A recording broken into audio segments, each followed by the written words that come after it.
All right, so with that, and for some early morning insight, let's be joined by Thomas Hayes, Chairman and Managing Member of Great Hill Capital. Thomas, glad to have you on this morning. A host of companies, let's start with the geopolitical situation in Russia, right? A host of companies, including Apple, HP, Universal, are all halting services in Russia. Could you give us some insight in terms of how this exodus could impact U.S. investors, and what should one kind of focus on in order to navigate this geopolitical uncertainty? Yeah, well, Alicia, thanks for having me back. There's an old saying to never bet on the end of the world, because even if you're right, it'll be hard to collect your payout. So I think what you're seeing here with the pullouts of these companies from Russia is the right thing to do, is to inflict as much punishment as possible until there's a negotiated settlement. And as we look at the market generally, we're seeing people positioned for the end of the world. You know, you look at sentiment, Alicia. The AAII sentiment survey results, only 23% of retail investors are bullish right now. Yesterday, the CNN Fear and Greed Index got down to 17. These are levels usually found near bottoms, near inflection points, near recoveries. The National Association of Active Investment Managers showed just 44% equity exposure among active managers. That's near two-year lows. So as things tend to work out, managers are going to have to chase up if we see strength in the market moving forward. And then lastly, the 10-day moving average of the put-call equity ratio, meaning people buying insurance, is at the highest level since 2020 in the midst of the pandemic. So there's a lot of fear in the market right now. There's a lot of positioning for bad things, a high short interest on the SPY, a lot of put purchasing. But the time to buy insurance, Alicia, is before the house is on fire, not when there's already a fire. And I think we're probably closer to a resolution in coming weeks, or at least for the market, some stability in the market than we were in recent weeks. So we think there's opportunities to actually look for bargains in this type of environment in the next coming days and weeks. Yeah, not to mention the VIX, I'm looking at it right now, that's up around 33 and a half, the highest that I've seen it so far. Also, we got to talk about the airline industry, because that's one that I've kind of focused on a little bit as it relates to kind of the uncertainty between Russia and Ukraine.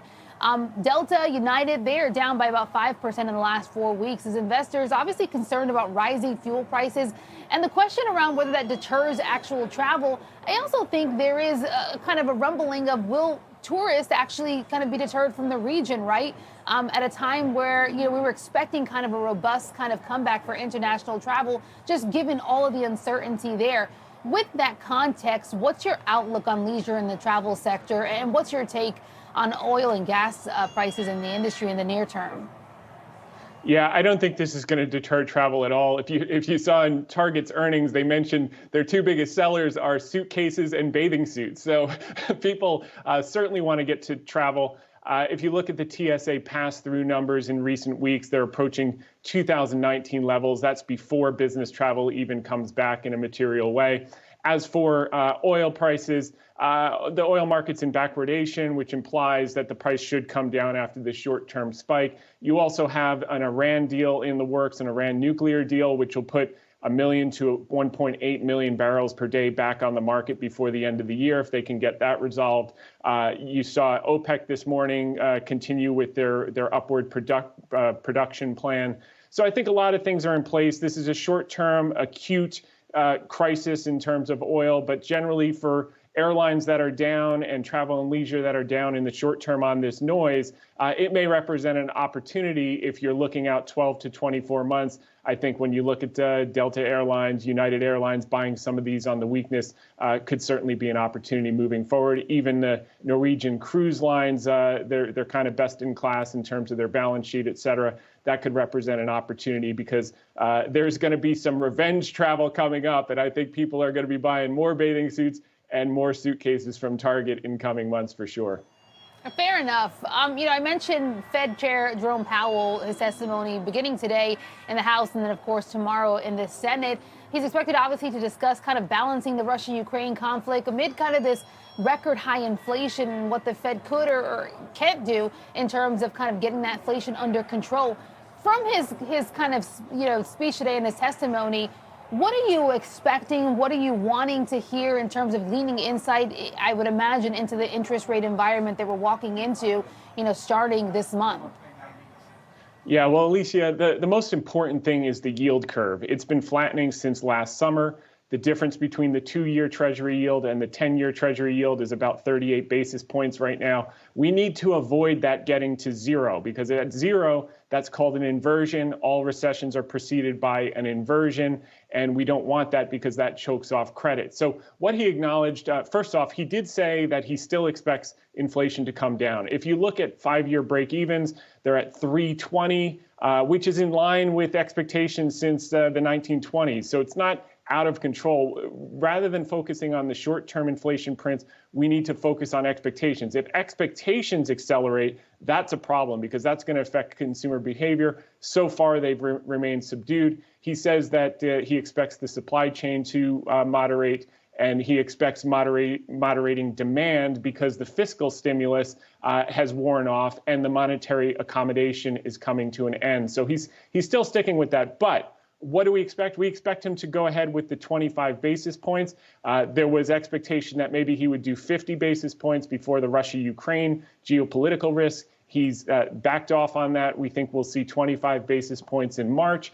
But he also mentioned that he wants to do balance sheet reduction. And this is critical. They had in their minutes talked about starting with mortgage-backed securities. They should start with the long duration treasuries, because if they can sell those on the market and create some supply, that could push the 10-year yield up a little bit relative to the 2-year yield and re-steepen the curve, which would incentivize more lending from the banks, and it could extend the business cycle another few years. So I think that people are a little worried about them reducing the balance sheet, but I think if they do it properly, that'll re-steepen the curve, and that'll be very, very positive for credit flow, very, very positive for the economy. And he said as much. They're going to remain nimble, not fixed to some predefined plan like they had done in the past, which didn't work out so well in December 2018. So I think they're going to be data dependent, and that's very good to hear. Before I have to let you go here, just want to get your thoughts on kind of the headline with Ford out today, right? Ford is splitting its EV and combustion kind of divisions into separate businesses within the overall kind of Ford umbrella. This, of course, comes the same week that we heard Chevron's acquisition of Renewable Energy Group, for $3.1 billion. What do you make of the investments and focus toward clean energy amid a time, obviously, when oil prices are high and we are clearly dependent and just made aware of just how dependent we are in oil and energy?